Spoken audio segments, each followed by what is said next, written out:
Yada se yansa mo akwa baby Adom TV Badwam Jumedi so media fear amankwa tamaklo enenso yenya akwanya ye ne Sisters Keepers Association eye maku a wo mo bota ye nyina ne se wo mbekokọ nkronkro ahodo mu na wo makodi nkomo wa pomudin emu nya de edi kan ni a ye ne won mo ehye nenso won mo aba wo mo ebekọ boda I wobono mantam no emu dementia ne ade so ho eno mba bedi ho enkomo na me wo Faustina yeboa oba no a ene mi ankasa ma de patience opokua ahwene enso wa ha me ma madofo papa mi mu akwa be me dia boko se wo official you know e de me ase papa when your first time Sisters Keepers mo ye de mo ye but enne no ade achimbi nipa foforo be TV no ntie bia ne enya nipa foforo ye kan Sisters Keepers association be am free abnaso me da afia Sisters Keepers Association eye emaku emanko a na botai na nkasa no eye Alzheimer's na dementia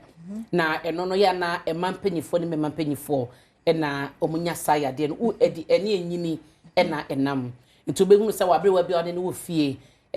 owa refree pa otumi de ade to ha sei say ye kase no odwe so obi awia ayira ewo mu a sanu makohunu sade ha na ode toye obi won ma wadidi osemini diye ebi so hallucinate asa ohon ma ohunnie ma enye no ma wan hwa be kasa durache no empempi ne tete bia ye bo ebi mu ba ye sa durache no oso waku asumasi oso no na mo wiem na kese onipa no ye bayifo enti sa ne ma no nyina ye yare a ye ha sei no ase yenim ko Alzheimer's na dementia ho nti ne da ubo ne nti ase no ewo fom eno na ye fato ye ho so eka ho asam ye ncheche ye kwa asori ahodo ye siesie kwa titiro mo hye emrewane nkokra no na so bi o wabrewa wo fie no ye siesie safo ni nyina eno mo edijuma na ye sanso wo djuma so ba ko ye ka sisters no a ye wo branches across fan say we are nyina you will be what Germany, you will UK, you will Norway, you will US, ni na branches na Ghana so de no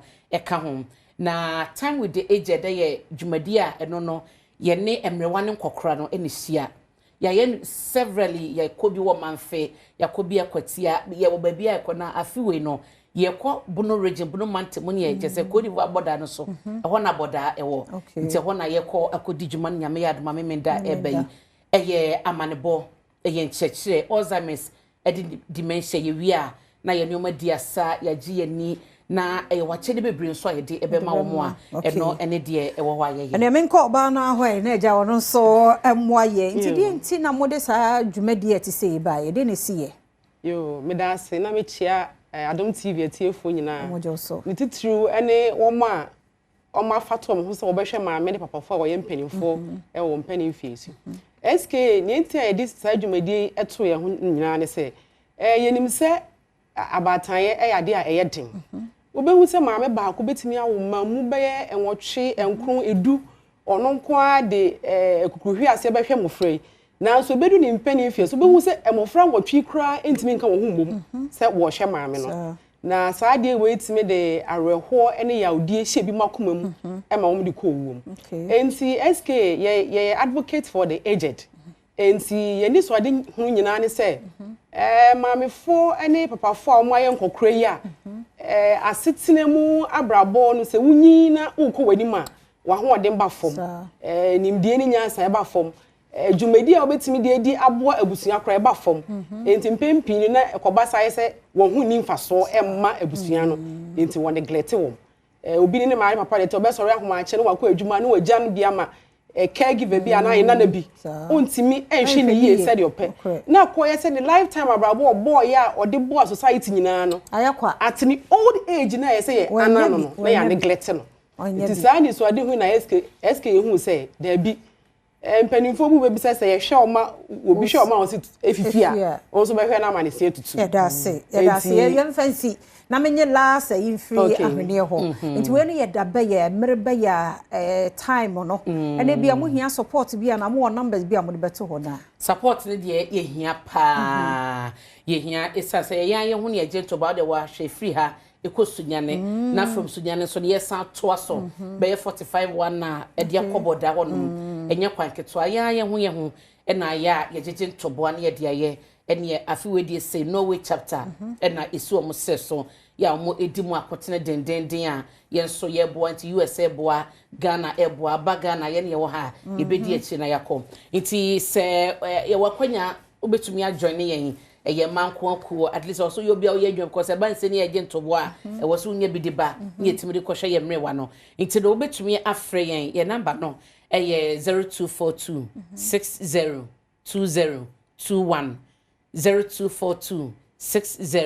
602021 kitwa bi enso ade better ye chibia na ye besom na ye beda multimedia so ase ne adom